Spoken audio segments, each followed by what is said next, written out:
يقول راجي رحمة الغفور دوما سليمان هو الجمزوري. الحمد لله مصليا على محمد وآله ومن تلا. وبعد هذا النظم للمريد في النون والتنوين والمدود، سميته بتحفة الأطفال عن شيخنا الميد الكمال. أرجو به أن ينفع الطلاب والأجر والقبول والثواب.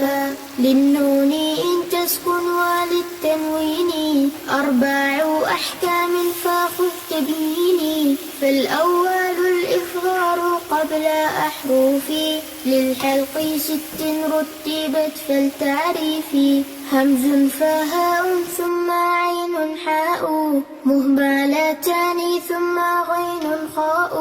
والثاني إدغام ب6 آتت، في يرملون عندهم قد ثبتت. لكنها قسمان، قسم يدغم فيه بغنة بينمو علما، إلا إذا كان بكلمات فلا تدغم كدنيا ثم صنوان تلا. والثاني إدغام بغير غنة في اللام والراء ثم كررنه. والثالث الإقلاب عند الباء ميما بغنة مع الإخفاء.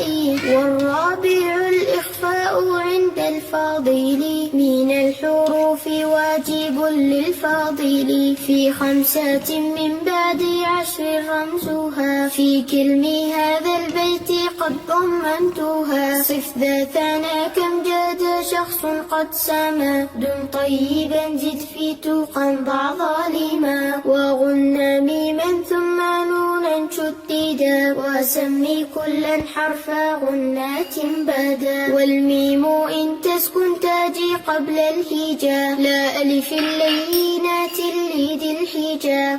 أحكامها 3 لمن ضبط، إخفاء إدغام وإظهار فقط. فالأول الإخفاء عند الباء، وسميه الشفوي للقراء. والثاني إدغام بمثلها أتى، وسمي إدغاما صغيرا يا فتى. والثالث الإظهار في الباقية من أحرف، وسميها شفوية. واحذر لدى واو وفاء تختفي، لقربها والاتحاد فاعرفي. للام الحالان قبل الأحرف، أولاهما إظهارها فالتعريف.